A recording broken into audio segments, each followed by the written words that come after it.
Então vamos falar sobre as nossas relações. E o tema de hoje, nós vamos falar sobre conflitos no casamento. Quem aqui nunca passou por um conflito no casamento? E na verdade, todos nós somos sujeitos a passar por esses conflitos. Tudo o que nós estamos falando nesses encontros é baseado nesse livro chamado Segredos do Casamento Saudável, um livro da editora United Press, que é um selo editorial da editora Agnos.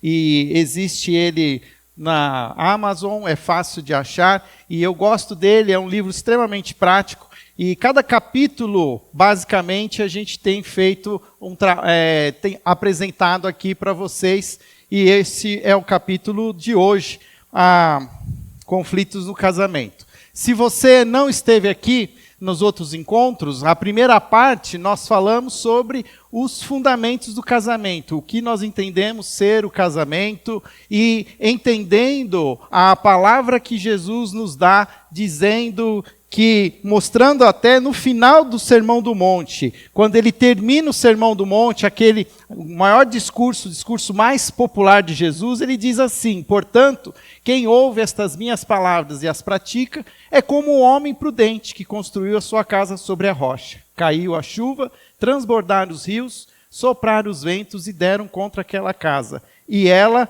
não caiu, porque tinha seus alicerces na rocha. Então, tudo que a gente está falando aqui também é muito importante que você não apenas escute, que você apenas ouça, mas que você pratique. Porque aqui, na verdade, esses encontros, eles são provocações. E a gente, através até do humor, a gente traz a realidade do nosso dia a dia. Quem aqui não se identificou com alguma daquelas situações com as quais a gente deu risada, né? Eu não me identifiquei com nenhuma, na verdade. Eu ri para não deixar o Rodrigo, né, achando que não estava sem graça. Mas o fato é que essas coisas acontecem conosco, mas nós também temos uma fonte, a palavra de Deus, e eu tenho incentivado, sempre falo sobre isso. Nós precisamos, cada dia mais, olhar para esse manual, o manual da vida. Nele nós encontramos princípios que vão nos ajudar. E Jesus nos adverte, olha, não basta só ouvir, não basta você vir aqui aos encontros. O seu casamento não vai ser melhor se você vir nos encontros. O seu casamento vai ser melhor se você ouvir e praticar aquilo que você está ouvindo. Porque, de fato, a chuva vai acontecer, os rios vão transbordar, e os ventos vão soprar. E como é que os nossos casamentos, né, sobreviverão? Apenas se estiverem alicerçados na rocha. No segundo encontro, que foi há menos de um mês, nós falamos sobre a comunicação no casamento. E nesse dia, nós também deixamos claro e fizemos um alerta que não pode haver boa relação se não há boa comunicação. A comunicação é o oxigênio do casamento. Mas muitas vezes, uma coisa que é tão óbvia, é tão difícil de nós vivermos e praticarmos. A palavra de Deus diz em Provérbios 12, 18, que há palavras que ferem como espada, mas a língua dos sábios traz a cura. No versículo 25, a preocupação deprime a pessoa, mas uma palavra de incentivo a anima. Então, com a nossa boca, nós podemos abençoar ou amaldiçoar, podemos construir ou destruir. E num casamento, aquilo que nós conversamos, aquilo que nós falamos, precisa ser direcionado pelo Espírito Santo. Ao mesmo tempo, nós vimos, no mês passado, esses 5 níveis da comunicação. Não tenho tempo para repassar todas elas, mas basicamente nós vimos esse esquema dos 5 níveis da comunicação. O nível mais baixo, nós chamamos do neutro. Mas o que é aquela conversa de elevador, é aquele bom dia, boa tarde, que você faz para quebrar o silêncio. Acho que hoje vai chover, aquele clichê. Ao superficial, a gente já começa a falar um pouquinho mais sobre, às vezes, relatando algum fato que a gente viu. E até que a gente chega no terceiro nível, que é a social. A social, a gente começa agora a ser um pouco mais profundo, falar um pouco mais do nosso coração. E olha só, é a partir esse nível que deveria ser o ponto de partida das nossas conversas em casa. Então, se o seu nível de comunicação ele está ali no neutro, superficial, preciso trabalhar para que isso não aconteça. Por quê? Nós queremos chegar lá no alto, no quinto nível, que é o empático. Quando a Dani fala comigo, eu estou a ouvindo, mas também estou sentindo o que ela está me falando. Há uma empatia. Empatia, a simpatia, ela é diferente, porque a simpatia eu estou ao lado da pessoa. Quando eu sou empático, eu estou dentro da pessoa. A pessoa ela abriu o coração e eu entro no coração dela. É um nível de intimidade extremamente profundo e nós precisamos desenvolver. E por isso é um tremendo desafio. Hoje, então, nós vamos falar sobre os conflitos no casamento. E os conflitos, como eu já falei e vou repetir, eles são uma realidade. Não há como passarem ileso. Nenhuma relação ela existe sem que haja conflito, porque a relação, o casamento exige relacionamento. Relacionamento exige intimidade, e toda intimidade gera atritos, gera muitas vezes desconforto, e esses desconfortos vão gerar conflitos, e às vezes esses conflitos nem são internos, mas eles podem ser externos, podem ser coisas que acontecem e que vão gerar conflitos na nossa casa.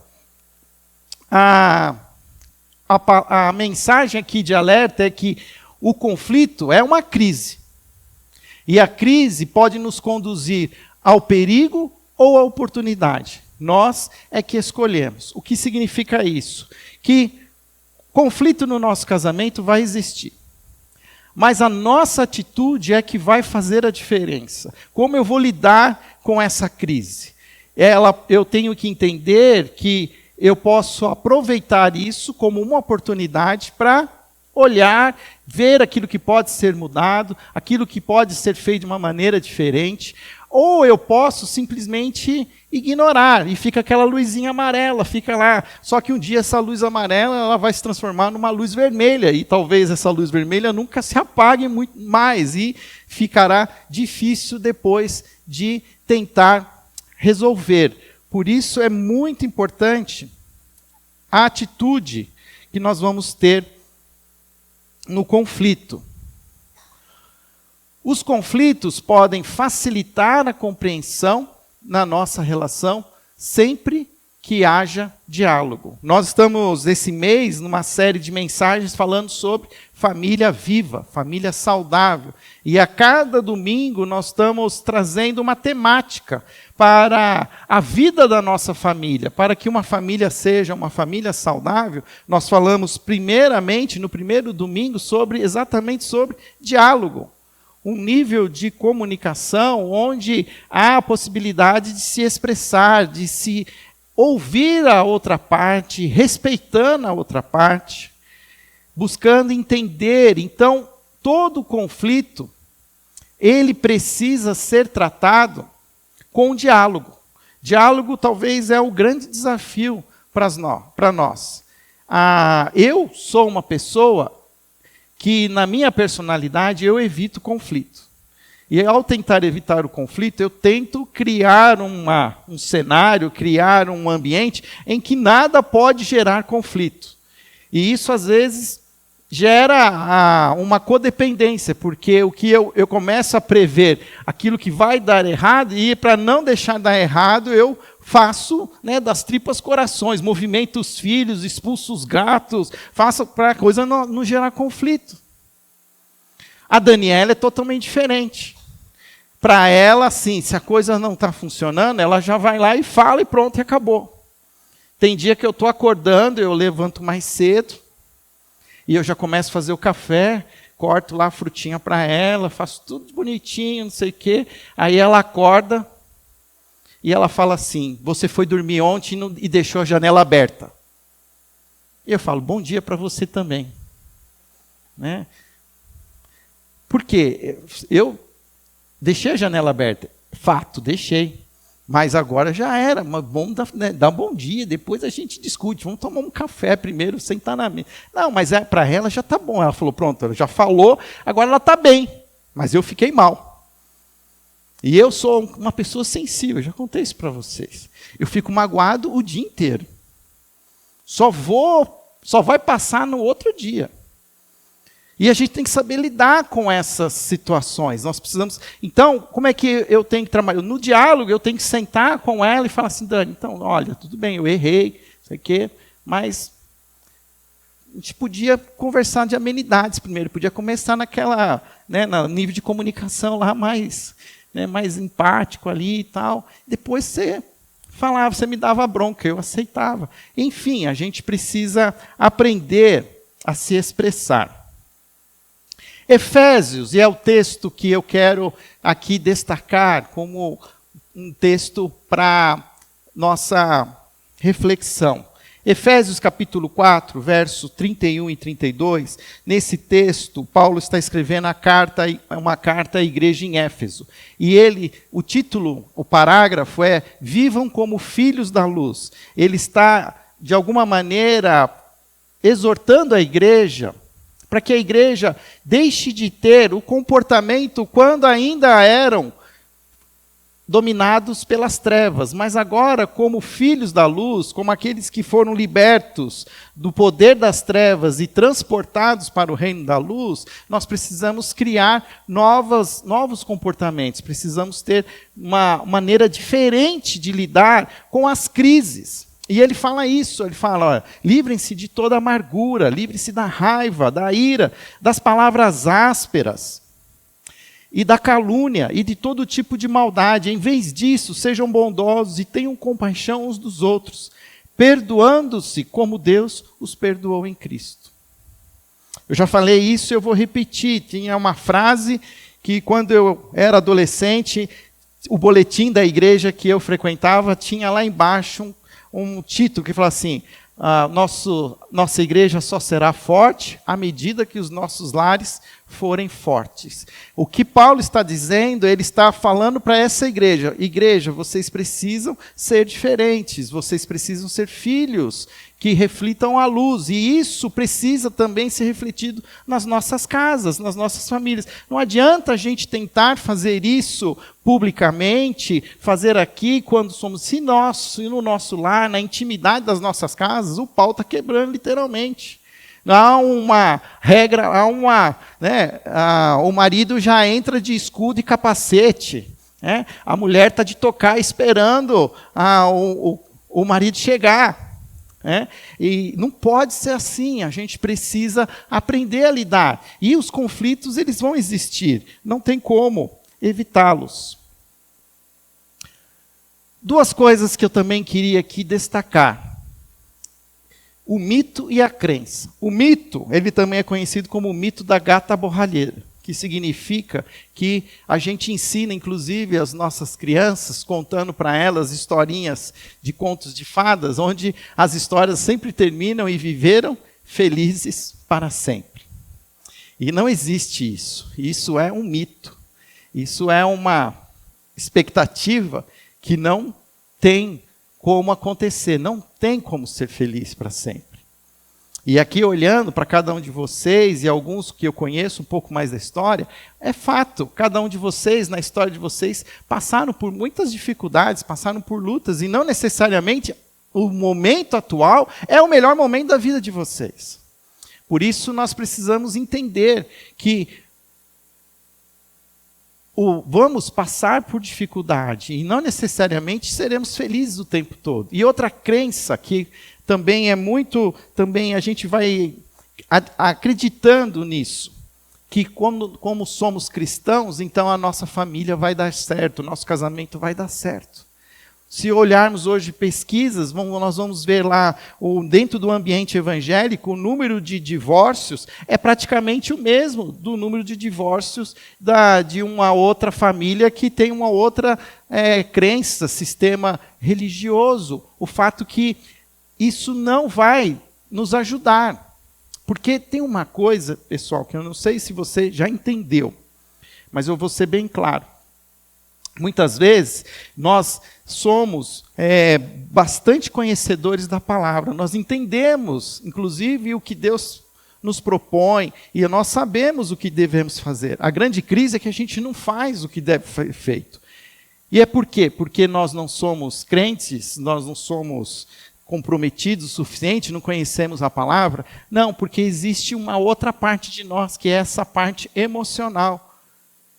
Porque é a partir da nossa personalidade, daquilo que a gente é, daquilo que a gente carrega, seja como herança familiar, como experiências durante a nossa história de vida, as crises, outras tragédias, traumas, faz com que a gente tenha comportamentos e até mau hábitos, desvios de caráter que nós não queríamos. Então, grande parte das questões que a gente trabalha quando fala de casamento tem a ver com a nossa saúde emocional.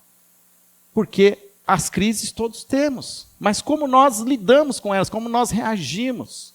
E isso é algo muito peculiar, muito diferente para cada um. Esse quadro, ele vai nos mostrar uma classificação das crises. Porque as crises, como eu falei, que vão gerar os conflitos, eles têm várias causas. E aqui existem pelo menos 4 causas para crises. A primeira delas são uma que a gente está vendo muito hoje, inclusive na mídia, as desgraças inesperadas. Um casamento pode estar em crise hoje por causa de uma desgraça inesperada, como uma tempestade, literalmente, mas algo que não estava previsto, como é que eu falo? A pessoa chega de manhã no trabalho e está uma carta de demissão na mesa dele, dizendo procure o RH, o computador já está tudo já formatado, ele não consegue mais entrar. E aquilo pode gerar uma crise no casamento, mas é algo que não era esperado, mas acontece. Como também existe aquilo que a gente chama das crises de desenvolvimento, que são as etapas da nossa vida.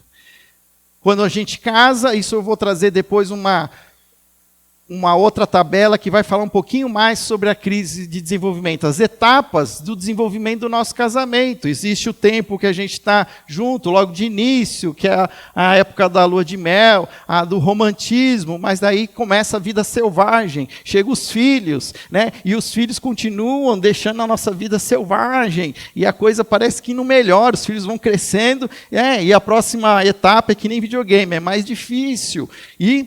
Os filhos saíram de casa, e aí tem crise também, tem a crise do ninho vazio. E, enfim, existem crises em todos os momentos do desenvolvimento dos nossos casamentos, das nossas famílias. Existem crises estruturais, que tem muito a ver, muitas vezes, com aquilo que a gente carrega. Muitas vezes nós somos pessoas cheias de traumas, somos pessoas que carregamos dores, e isso vai trazer crise para o casamento. Pessoas que, de alguma maneira, faltou ali uma melhor preparação, um melhor amadurecimento, e a gente percebe que aí até começa a se falar naquilo assim, não deviam ter casado. Se era assim, ninguém de nós devia ter casado, porque ninguém chega no casamento zerado, muito pelo contrário. Então essas crises estruturais, em algum momento, elas vão surgir. Situações que nós vamos ter que lidar com o cônjuge. E, ao mesmo tempo, por último, tem essas crises que nós chamamos das crises de desvalimento. Quando nós vamos chegando, no fim da nossa vida, vão surgindo outras situações, diagnósticos de senilidade, agora a gente vê um leque cada vez maior de doenças senis. Isso tudo vai trazendo crise aos casamentos, vai trazendo conflitos que precisam ser trabalhados. E nós precisamos entender que talvez todos nós passaremos por qualquer um dessas crises que vão gerar conflitos. Quando eu falei das crises do desenvolvimento, essa tabela, ela mostra para nós as etapas da família e as crises de desenvolvimento. Então, começa lá com a constituição do casal. Há um idealismo, há uns sonhos, né? Tudo é bonito, tudo é lindo, tudo é maravilhoso, tudo são flores. Mas vai chegando um momento em que chega até um momento da crise da meia-idade, quando a gente fala da maturidade, aquilo que a gente vai olhando para trás e fazendo já uma contabilidade, aquilo que queria fazer e não fez, frustrações, sonhos que talvez não vão ser mais realizados. E entra então na outra emancipação, na readaptação, o ninho vazio, os filhos vão saindo de casa, é preciso readaptar o casamento, é preciso, às vezes, repensar outras formas de captação de renda, porque não necessariamente você vai conseguir manter o mesmo nível de renda num segundo momento da sua vida. A paternidade e a maternidade traz também um realismo. Essas 2 semanas atrás, a gente fez um encontro aqui de pais. Fizemos uma reunião, eu e o Cirilo, com os pais dos adolescentes. E foi bem interessante, porque é uma crise, né? Ter filho adolescente. Parece que tudo aquilo que você fez, parece que tudo desanda. Aquela criança linda, maravilhosa, de repente, que falava que te amava, agora você não pode nem mais abraçar, já fica com vergonha de você. E até isso a gente vai precisar saber lidar com os filhos, porque eles também vão, ao mesmo tempo que eles vão crescendo, nós como pais precisamos também aprender a crescer, a saber lidar com o próximo passo. E a transcendência, que é essa retirada da vida adulta, entendendo que é hora de deixar outros fazerem aquilo que a gente fazia, e sendo mais um mentor, aconselhando, entregando o bastão para uma próxima geração. Mas isso tudo não necessariamente é natural. Quanto mais a gente puder entender e prever, melhor. Mas o fato é que ninguém está preparado para nenhuma dessas etapas. Eu mesmo achei que eu já tinha vencido a crise da meia-idade. Mas agora eu achei que a crise da meia-idade está chegando agora, com os meus 50 anos. Agora que eu comecei a ficar mais assim, melancólico, pensando, acho que isso aqui não vai dar mesmo, acho que isso aqui vou ter que largar a mão, não vai dar certo. E a gente tem que estar pronto. E entender que a vida vai trazer conflitos, e nós precisamos aprender a lidar com eles. Eu queria falar um pouquinho agora sobre algumas armadilhas e alguns segredos para a resolução dos conflitos. Bem rapidamente, algumas coisas que às vezes a gente está vivendo dentro do nosso casamento, da nossa rotina familiar, e que são armadilhas que a gente precisa perceber e escapar delas, porque elas podem muitas vezes criar muitas dores e sofrimentos ao nosso casamento. Eu listei aqui algumas formas erradas de focar o conflito. Ok, Fábio, você está falando, então, que o conflito ele é inerente, ele existe, e eu preciso lidar com ele. Então, o Fábio precisa lidar com o conflito. Essa coisa que ele acha que ele não vai ter conflito com ninguém, que nunca vai brigar com a Dani, é uma falácia, e ele tem que aprender. E quais são algumas formas erradas de eu tentar focar no conflito? Uma delas é impondo a minha vontade, a imposição da vontade de um dos cônjuges. Isso às vezes acontece quando nós olhamos, sempre tem um cônjuge que é um pouco mais assim, tem mais temperamental. Tem um livro, até mais antigo, chamado Os Fortes e os Fracos. Esqueci o nome do autor. Paul Tournier. Obrigado, Laurence. Fortes e Fracos. Eu li esse livro na faculdade. E é interessante porque o Paul Tournier é um pastor, mas ele também era médico, psiquiatra. E ele fala dessa relação, das vezes, que tem algumas pessoas que são fortes e algumas pessoas que são fracas. Mas não necessariamente quem é fraco e quem é forte é forte. Na verdade, são maneiras como as pessoas reagem para sobreviver, para saber lidar com as coisas. E às vezes aquela pessoa que esbraveja, que fala, que xinga, ele é tão fraco quanto a outra pessoa, mas é uma maneira como ele cria toda uma casca, uma proteção para impedir que cheguem na sua fragilidade. Então, aquela força, aquele temperamento, aquele jeito de falar, na verdade, por trás, é uma pessoa extremamente frágil, fragilizada, que precisa de ajuda. E quando a gente trabalha nos casamentos, é muito interessante que sempre tenha um que parece que é o forte, em detrimento do fraco. Parece que sempre a mulher é a mais forte, não sei se vocês acham isso, mas também tem muito homem aí metido a ser forte. Eu conheço alguns casamentos que a mulher ela fica quietinha, ela não pode falar nada, porque ela não pode nem tomar nenhuma decisão. O homem fala tudo, ele decide tudo, e isso não tem como, isso tem que existir um jeito disso ser resolvido. Por outro lado, a atitude passiva também é um erro. O que é atitude passiva? É aquele que fala assim, não adianta falar, não adianta conversar, não sei o que, é assim mesmo e vai ser assim. Até porque eu, Fábio, sou uma pessoa que não gosto muito do conflito, muitas vezes eu acabo caindo nessa armadilha da atitude passiva. Deixa assim do jeito que está, Então, vamos ver, amanhã vai ser diferente, Deixa a vida me levar, a vida leva eu. Mas não resolve. É a coisa, o conflito que não é tratado é como uma ferida que não é cuidada. Ela vai em algum momento apresentar ali uma dor que vai precisar ser tratada, talvez até com remédios mais fortes. Por outro lado, existe também, muitas vezes, casais que no momento de conflito, eles instalam a lei do silêncio. Gente, que terrível que é isso.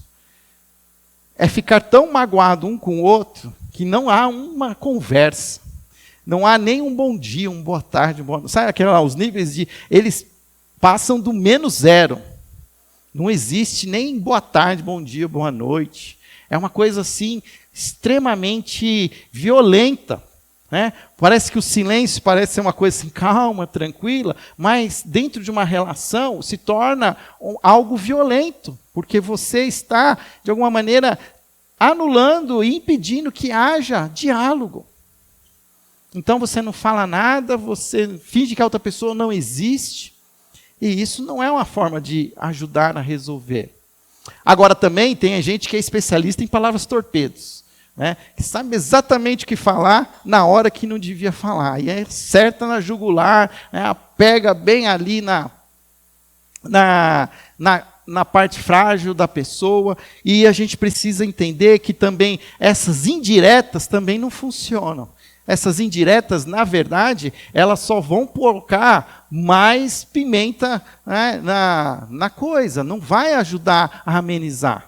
Não é fazendo essas picuinhas, falando essas coisinhas, que vai fazer a coisa mudar. A fuga como válvula de escape. Então você percebe que algumas pessoas, para não lidar com os conflitos, eles criam outras rotinas. Geralmente quem trabalha fora aumenta a sua carga de trabalho, chega mais cedo, volta mais tarde. Para quê? Para evitar chegar em casa, evitar ter que conversar, que dialogar, inventa N agendas para que não fique em casa. Mas essas fugas, essas válvulas de escape, a fuga como válvula de escape, ela tem também, por outro lado, um grande perigo, que é você também abrir uma brecha no seu casamento para o que a gente fala que é a busca de soluções fora do casamento. Porque aquilo que você gostaria de ter no casamento, você não tem, há um conflito, há ali um ambiente de desconforto, e de repente, no seu ambiente de trabalho, no espaço onde você fica, ali você tem uma outra pessoa que começa a falar com você, fala aquilo que você quer ouvir, e de repente você nem imaginava, de alguma maneira, mas você acaba se envolvendo emocionalmente com uma outra pessoa, se encanta por uma outra pessoa. Por quê? Porque dentro de casa não existe diálogo, não existe ambiente. E o encantamento, ele surge. Conheço um pastor que ele falava assim, até ele era engraçado, e ele falava assim que ele se apaixonava por várias mulheres.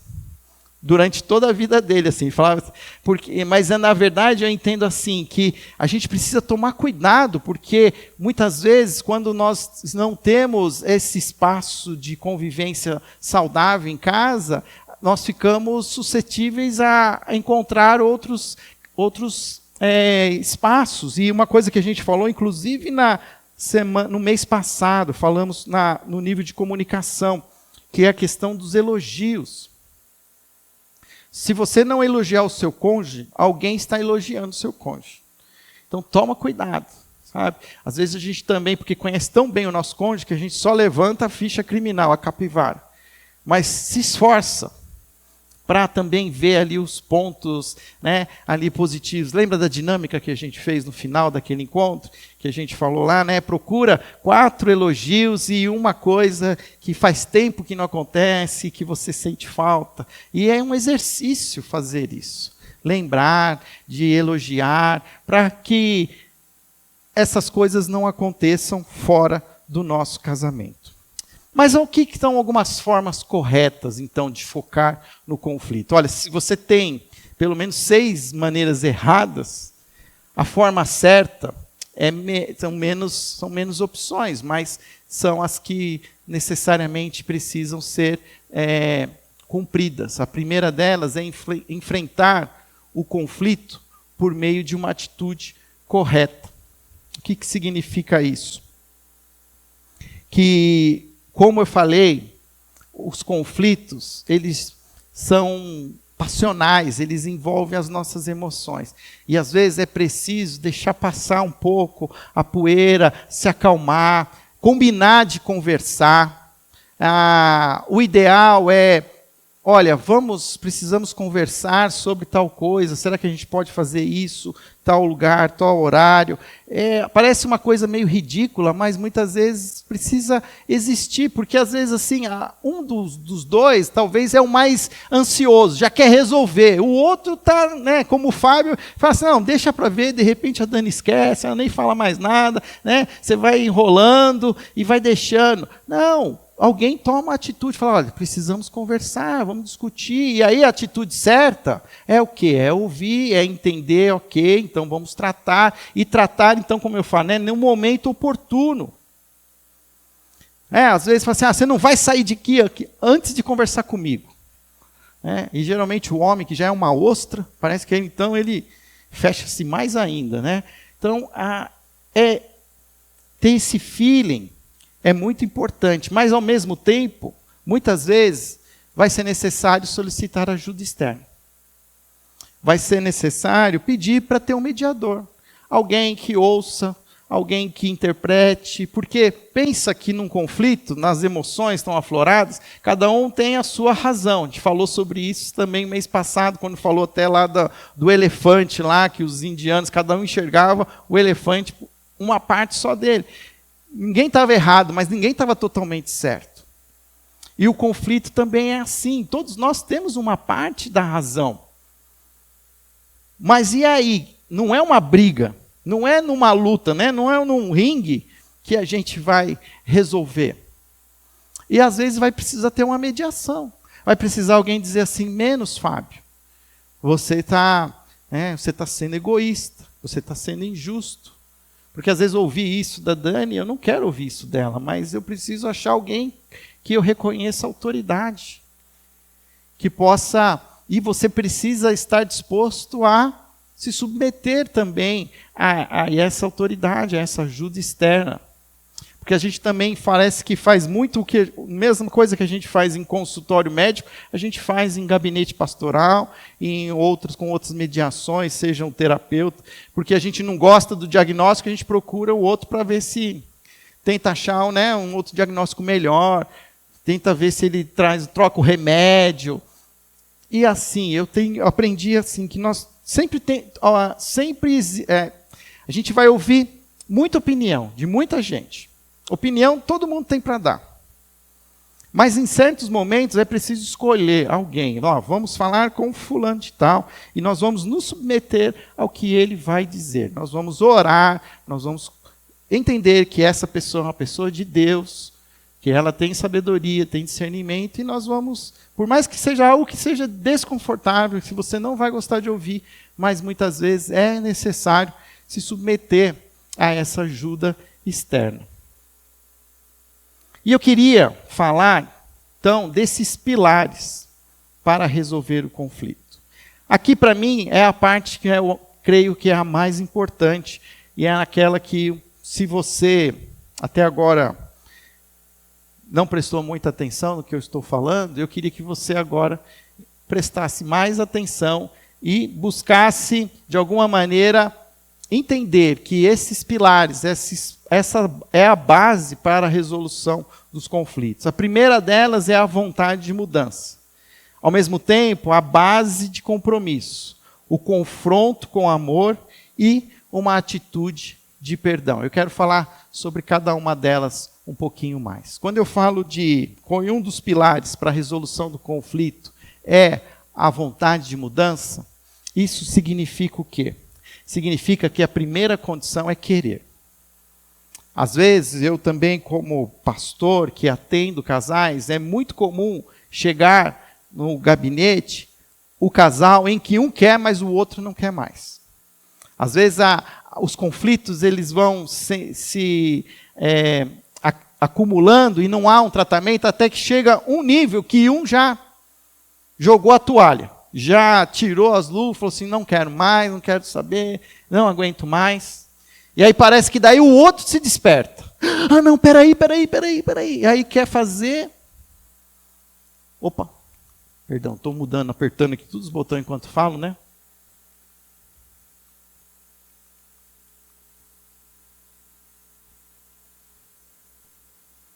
Ih, voltei tudo, gente. Não sei o que eu fiz.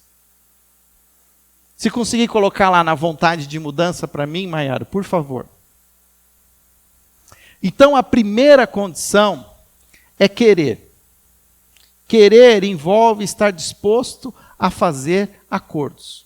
Por isso que muitas vezes a mediação vai ser importante. Porque o conflito pode chegar a tal dimensão de que é preciso entender que vai ter que existir acordos. E acordo quer dizer o seguinte, que não é um que ganha e o outro que perde, mas que os dois vão ceder para chegar a um mínimo denominador comum, né? Quem é um matemáticos aí sabe o que eu estou falando. Até chegar num ponto de consenso. Às vezes nós também vemos assim que parece que alguns, por mais certo que estão, eles querem assim o arrependimento, querem a pena, querem que o outro se submeta, e não vai adiantar. Todo mundo precisa entender que vai ter que recuar, vai ter que voltar a baixar as armas, e nós vamos ter que mudar, fazer acordos. Querer envolve se esforçar para conhecer a outra pessoa. Porque também uma coisa que vai acontecer é que às vezes a gente fala assim, tá bom, eu vou fazer um acordo, nós vamos resolver esse problema, aí uma das partes acha que aquilo nunca mais vai acontecer. Não. Porque se aquilo faz parte de um defeito de caráter da pessoa, pode ser que aquilo vai ser sempre uma fragilidade. Por exemplo, se um dos casais tem lá um problema de esconder as coisas, assim, porque não gosta do conflito, tipo o Fábio, o que ele faz? Ele não mente, mas ele omite. Ele não fala, né? Então, a Daniela pergunta assim para mim, onde você almoçou hoje? Aí eu falo, você viu o que o Rodrigo falou lá? Porque você faz assim, sabia? Essa estratégia. Você lança uma outra pergunta, diferente para a pessoa, aí para ver se ela esquece a pergunta que ela fez. Olha só que danado, não pode fazer isso, né? Mas o que eu estou querendo dizer com isso? Porque, como eu sou desse jeito, aí a Dani fala assim, tá bom, olha, nunca mais você me esconde isso, nunca mais não sei o quê. Aí eu vou falar para ela, porque eu quero agradar, eu falo assim, tá bom, nunca mais. Não, eu posso passar 2 anos não escondendo, mas pode ser que lá para daqui 2 anos as coisas baixaram, eu estou mais relaxado, aí acontece alguma coisa lá, e o Fábio, o que ele vai fazer? Vai esconder de novo. Aí a Daniela fala assim, eu não falei para você que não era para você nunca mais esconder nada? Então, não adianta. Por isso, É preciso, às vezes, caminhar até para entender as fragilidades, entender como os outros reagem aos diversos momentos, níveis de estresse. Querer envolve tomar iniciativa. Porque também, às vezes, eu vejo no conflito assim, tá bom, se você fizer, eu faço. Então faz primeiro, então vai você. Não, vai ficar tirando para ou ímpar para ver quem vai. Não, a ideia é assim, comece por você. Comece por você, vence o seu orgulho. Ah, mas eu fui a pessoa ferida, eu fui a pessoa magoada. Comece por você, tome a iniciativa. Querer envolve descobrir quem é o inimigo, e aqui é uma parte importante também, porque muitas vezes a gente está tão exaltado que a gente acha que o inimigo é o nosso cônjuge. E não é verdade, porque nós lá no passado, nós casamos com essa pessoa. E ninguém casou com aquela pessoa imaginando que um dia aquela pessoa ia se tornar o inimigo dela. E isso, a pessoa não se transforma em inimigo, mas as situações, as crises, aquilo que o contexto pode ser um inimigo.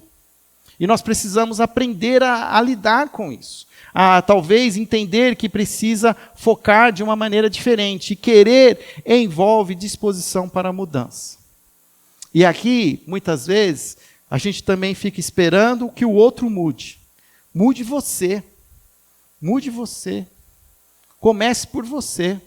Faça aquilo que você está entendendo que você tem que fazer sob a orientação da palavra de Deus, sobre o aconselhamento. Faça as mudanças você. É muito curioso que a gente assim é um ótimo contabilista, porque a gente fala assim, não, já fiz um pouquinho, agora eu vou esperar para ver se ele faz também alguma coisa, ou ela faz, porque senão só eu vou fazer, e isso é injustiça. Não adianta, não é assim que as coisas se resolvem. A vontade de mudança, ela é minha, eu preciso querer mudar. Outra coisa que eu falo, que é o outro pilar, a base de um compromisso. Amanhã, até na mensagem que eu vou fazer no domingo à noite, uma das temáticas, como a gente já destacou, diálogo, falamos sobre perdão. Amanhã de manhã o Rodrigo vai falar sobre a confiança e à noite eu vou falar sobre compromisso. Porque uma das bases para vencer os desafios, os conflitos, é o compromisso. E compromisso que eu quero dizer é aquele compromisso que você assumiu no altar. É o compromisso que você assumiu quando você selou a sua aliança com o cônjuge. E que aquilo lá não era uma promessa vazia. Aquilo traz um peso. Por isso que uma das coisas que a gente fala muito para os casais, a gente diz assim, às vezes a pessoa fala assim, já casei no civil. Ok, você cumpriu a lei dos homens, mas e aquele compromisso que você firma diante de Deus? Que você sela, você fala, né? Assim como no batismo, a gente vê as pessoas se batizando aqui, e a gente ouve elas falando sim, quando você diz, você confessa Jesus como seu Senhor e Salvador, é preciso também esse sim diante de Deus. Às vezes, quando eu acompanho alguns jovens casais, eu até falo assim, olha, como é que estão esses votos? Porque os votos hoje, né, parece que é um show à parte. A criatividade corre solta, é bonito. Mas às vezes é só bonito. É vazio de compromisso. E muitas vezes a gente precisa relembrar o que nós falamos no dia que nós nos casamos, com o que nós nos comprometemos. Então, e isso envolve obrigação, não é se você quer ou não, agora é compromisso. Tem a ver com entrega total. Tem a ver com investimento de qualidade, é trabalhar para que a relação cresça e ambos ganhem, ou seja, trabalhar pelo nós na relação. É algo que eu vou fazer porque eu me comprometi. E eu vou fazer de tudo que estiver ao meu alcance. E o que eu tenho visto, principalmente das gerações mais novas, não sei se tem a ver com a influência dos nossos dias, mas essas conexões e desconexões são tão fáceis, parece que até os casamentos também, as primeiras crises, os primeiros conflitos já geram um celeuma e fala, não quero mais. Não gostei. Eu falei, pode parar. Eu lembro de um casal de jovens que eu fiz o casamento deles em São Paulo. E eles vieram até Vinhedo depois para conversar comigo. E ele vinha e falava, não, porque Deus está me abençoando, porque Deus está me dando oportunidade no trabalho. E era uma das crises, um conflito, era porque ele não ficava em casa. E a esposa falava assim, ele não fica em casa, ele está toda hora trabalhando, toda hora trabalhando. E ele falava assim, então, mas o trabalho, Deus está me abençoando, eu não posso abrir mão desse trabalho. Eu falei, cara, no dia que nós estávamos lá juntos, eu e vocês, você se comprometeu com ela em primeiro lugar. O trabalho é uma segunda, um comprometimento, mas Deus, você está sendo abençoado no trabalho, mas não é por Deus, é pela sua competência, pelo seu profissionalismo, até pela sua tendência de workaholic que você é, e vai dar certo, porque aos olhos do mundo o negócio é isso que precisa, mas onde Deus se comprometeu com você é no seu casamento. E a gente vê muitas vezes as pessoas assim, com um monte de palavras religiosas, não, porque eu estou orando e Deus está falando. Deus só quer uma coisa de você, que você continue casado. A palavra de Deus ela é bem clara, Deus odeia o divórcio. Nós é que gostamos de, tecnicamente, tentar achar, né, brechas na lei e argumentos. Então, o compromisso pode ser o maior dos conflitos, mas tem que encarar de frente e dizer assim, não, nós vamos passar por isso, nós vamos resolver. Isso já é 50% do esforço que é necessário. Eu peguei essa frase do livro que ele diz assim, quando existe o conceito de permanência no casamento, de entrega total e sem reservas, os problemas da vida, as crises naturais de ambos, a superação de tudo isso, aliada às boas recordações e aos bons momentos, vai se aperfeiçoando e criando o conceito de intimidade, que é a ideia das raízes. Que é a gente entender que a gente precisa, a partir o compromisso é essa raiz que vai sustentar, que não adianta a copa, não adianta os frutos, o que sustenta são as raízes, é onde está firmado o nosso compromisso, e esse compromisso está firmado em Deus, na palavra, na rocha. Mesmo que não floresça, mesmo que a árvore seque, isso vai sustentar o meu casamento. A ideia do confronto com amor. Talvez aqui seja um grande desafio também para nós. Confrontar significa situar-se frente a frente. Sentar, olho no olho. Sentar na mesa, um do lado do outro, ou frente a frente, mas eu tentei achar uma imagem, e aí eu pus o coração no meio, porque não tinha na imagem. Mas essa ideia do confronto, de sadio, nunca busca destruir pessoas, mas ajuda a crescer para construir uma relação melhor. A ideia, uma coisa que a gente faz muito em casa, eu e a Dani, e às vezes a Dani fala assim, senta aqui. E ela fala assim, eu jogo no seu time. Aí eu falei, ei, lá vem coisa. Mas só porque ela falou, eu jogo no seu time, eu já baixo, aguarda. Eu falei assim, olha, eu jogo no seu time, eu quero o seu bem, eu estou com você, mas eu preciso dizer alguma coisa aqui que não funcionou como deveria funcionar. E eu preciso ter essa escuta ativa. Eu preciso ouvir. Porque também é muito fácil a gente contra-argumentar. Ah, mas você também não viu, você não sabe. Você não sabe o que aconteceu antes, você não sabe da onde eu vim, o que aconteceu comigo, o que foi que o meu chefe falou, e não sei o que aconteceu. Mas muitas vezes é importante vocês criarem esses ganchos. Olha, sabe, assim que a pessoa já fala, olha, tá bom, vamos sentar, vamos se acalmar, vamos conversar. Um dos dois bons momentos que a gente tem de conversas, geralmente é sentado à mesa. Ou é no café da manhã, que a gente consegue tomar um café com qualidade, que a gente consegue falar um com o outro. Quando a gente consegue, às vezes, no final da tarde, num intervalo das minhas atividades aqui na igreja, às vezes eu vou para casa, porque eu sei que ela está chegando 5, 6 horas, e a gente toma um café junto ali, e a gente conversa, eu ouço, a gente alinha, e a gente discute, combina e faz o combinado. Porque também, às vezes, a gente também quer que as pessoas também adivinhem. Né? Hoje, esses dias, a gente teve alguns conflitos, porque aconteceu uma série de crises na nossa casa lá, os gatinhos ficaram tudo com infecção urinária, e aí tem que tratar, tem que fazer de um jeito, e aí, só que assim, Aí eu e a Dani, a gente se estranha também. Daí eu vou ficar também com ficção urinária, ela também daqui a pouco. Mas tem que saber lidar. E ela tinha uma expectativa de que eu ia sair fazendo a mesma coisa que ela faz, mas ela não fala para mim, eu não sei fazer, eu não estou entendendo se eu tenho que fazer ou não, porque eu sou homem, eu preciso que fale, eu não sou um adivinho. Eu não leio a mente, né? E a mulher acha que eu tenho que entender, mas tudo bem. Então, senta aqui, Dani, fala exatamente o que você quer de mim. Aí ela já falou, amanhã, 6h30 da manhã, eu não vou levantar para dar, né, o remédio para os gatos, é você. Eu falei, beleza, copiei, 6h30 sou eu, deixa comigo. Né? Então, às vezes tem que sentar, tem que discutir, às vezes tem expectativa, já falei de novo. Eu sou pastor também, falo trocentas vezes a mesma coisa aqui, e as pessoas parecem que não ouvem. Você acha que o seu marido, a sua esposa vai ouvir o que você fala na sua casa? Você acha que só eu sofro disso? Então tem que repetir, tem que falar de novo, e de novo, e de novo. Paciência.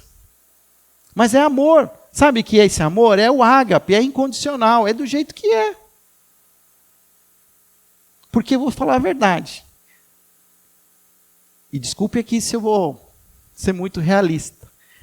Mas a probabilidade de ficar pior é maior do que ficar melhor.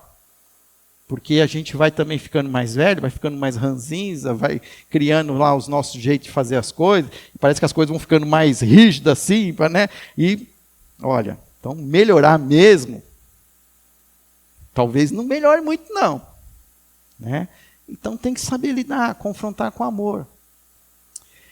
Eu também peguei essa frase do livro, que ele diz assim, a comunicação madura é o segredo quando tratamos aspectos pessoais da relação. Envolve tempo de diálogo, escuta ativa, conseguir entender e conhecer o parceiro, o que este deseja, necessita, o que o incomoda ou preocupa. Não se trata de adivinhar. Devemos expressar as nossas necessidades, desejos, sonhos, lutas, aspectos que não apreciamos. Trata-se definitivamente de pegar a agenda dos nossos conflitos e tensões e trabalhar ponto a ponto com o nosso parceiro. Isso é confrontar. O grande desafio é que tem um que adora fazer isso, pegar a agenda, e o outro que detesta. Mas tem que fazer, tem que ter um tempo de acordos. Eu geralmente sou mais sonhador, eu sempre penso umas coisas assim mais escabrosas, mais assim. Aí eu vou conversar com a Dani, parece que toda vez que eu converso com a Dani é uma ducha de água fria, da realidade dela. A gente vai fazer 25 anos de casado, estou pensando assim, Dani, vamos fazer um cruzeiro, vamos atravessar, né, assim, o oceano. Aí ela fala assim, nós não temos dinheiro para tudo isso, Fábio. Aí já acabou comigo já, né? Mas vamos sonhar, Dani. Vamos pensar uma coisa, né, legal. Não, Fábio, você tem dinheiro para fazer essas coisas, não sei o quê. Eu não posso sair de férias. Quando é que eu vou fazer isso? Em julho, janeiro, quando é alta, né, do turismo? Não vai dar certo. Mas tem que fazer, mas nós temos que sair para comemorar, temos que fazer alguma coisa. Né? E vamos discutindo, vamos sonhando. Aí ela fala, não vai dar. Não, dá sim, Dani. Mas você não tem dinheiro. Mas eu tenho um monte de crédito, né? Tem que pensar, de repente, né? Vamos. E a coisa sai. Às vezes eu evoco o passado, Dani, nós chegamos até aqui. Até aqui deu certo, por que agora vai dar errado? Calma, vamos, né? Tudo bem, eu entendo, vamos devagar, vamos fazer. Também não vamos mais lá para Las Vegas, Nova York, né? Talvez seja mesmo aqui, mesmo a Serra Negra, né? Agora tem até a fonte de Trevi aqui em Serra Negra, nem precisa ir para a Itália mesmo, né? Fica por aqui mesmo, ninguém vai saber, a gente não põe a localidade. Enfim, mas agora a gente até está conseguindo, talvez vai sair uma viagem internacional aí, olha que beleza, né? Então, começa, mas vai alinhando, né? Vai discutindo, conversando. E por último, a atitude de perdão, que foi tema da mensagem de domingo passado, mas eu não posso deixar de destacar. Porque o papel do perdão é o segredo na resolução de conflitos. Pois se não há perdão, não pode haver reconciliação. O fato é que eu machuco a Dani, eu ofendo a Dani me ofende, ela me machuca. E a gente precisa saber lidar com isso. Precisa aprender a perdoar. Todos os casais se ofendem mutuamente. E quando uma relação se rompe, o perdão é a única ponte que pode restaurar a comunicação. E quando a gente fala de perdão, eu tenho que evocar ao perdão de Deus, que foi consumado por Jesus na cruz.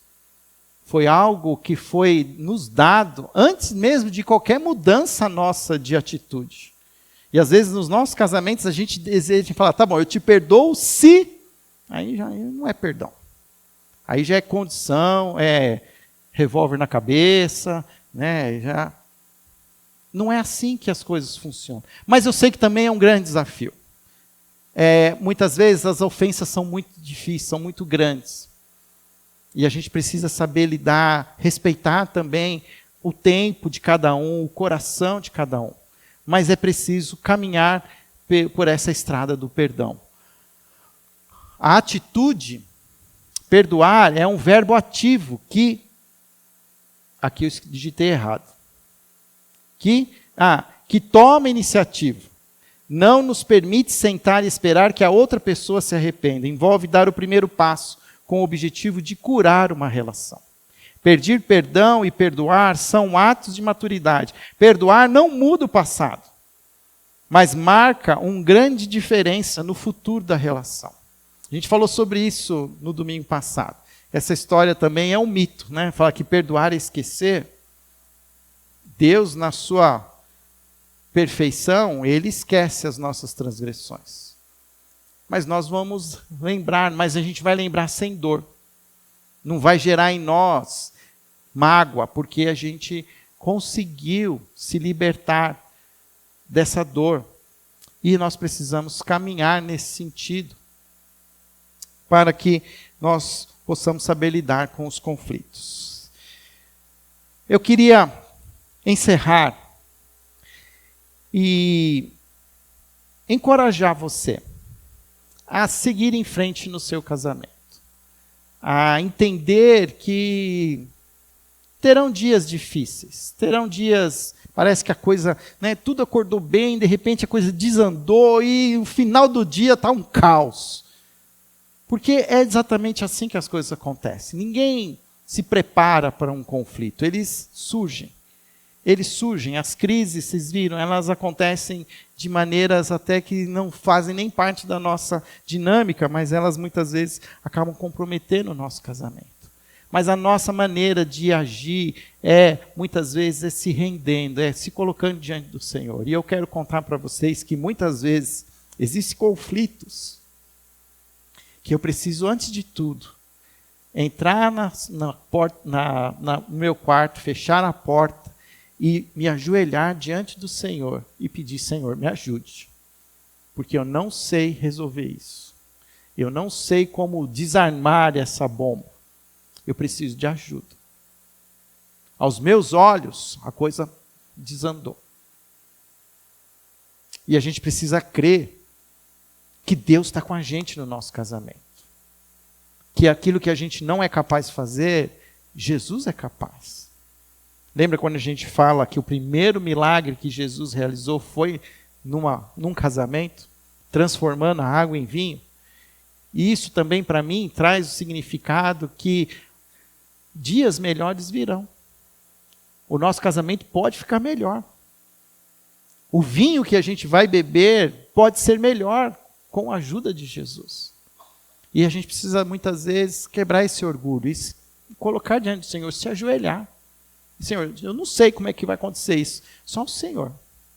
E as coisas acontecem. O Espírito visita, muda, transforma, gera, a coisa acontece. E quando você está em oração, você está buscando a Deus, parece que você percebe o caminho. E aí você tem que ter coragem e seguir por aquele caminho. Às vezes você precisa falar alguma coisa, uma coisa que vai trazer até uma crise. E fala, não sei como falar isso. Não sai falando, ora. De repente a coisa vai acontecer. Alguém vai te fazer a pergunta, às vezes o cônjuge vai falar alguma coisa e fala assim, agora é a hora, eu tenho que falar. Por quê? Porque o Espírito Santo preparou. E aquilo que você vai falar está sendo também conduzido pelo Espírito no coração e no ouvido do cônjuge. E você precisa crer e acreditar e ter fé. Por isso, sigamos em frente. Não desanimemos. E eu também me ponho à disposição para ouvir, para aconselhar, para mediar, para que os nossos casamentos prosperem em nome de Jesus. para que os nossos casamentos gerem frutos e que os nossos filhos sejam abençoados pelo nosso casamento e a nossa igreja seja abençoada pelos nossos casamentos. Amém? Senhor, muito obrigado por essa noite, tanto conteúdo, tanta informação, mas que tudo isso, ó Pai, seja um despertamento para que nós possamos perceber que às vezes, Pai, as pequenas coisas do dia a dia vão minando a nossa relação, vão gerando crises que a gente vai ignorando, mas que precisam ser tratadas, precisam ser curadas. Dá-nos, Senhor, direcionamento, dá-nos sabedoria. E acima de tudo, Pai, derrama sobre nós o Teu Espírito Santo. Que nos ajude, Pai, a frutificar o fruto do Espírito, o amor, a bondade, a longanimidade, a mansidão, o domínio próprio. Coisas tão essenciais nas nossas relações, Pai. Eu sei que existe também o inimigo das nossas almas, que conspira contra nós. Que está, Senhor, ao nosso redor, buscando a quem possa devorar, tentando também minar nas nossas relações. E que eu possa, Senhor, me tornar cada dia mais um homem íntegro diante de Ti, fechando brechas, porque essas brechas muitas vezes vão ser, Senhor, oportunidades para o inimigo minar o meu casamento. E me dê sabedoria, Senhor, me dê coragem para acreditar que o Senhor pode realizar aquilo que eu não posso, se eu deixar. Em nome de Jesus. Amém.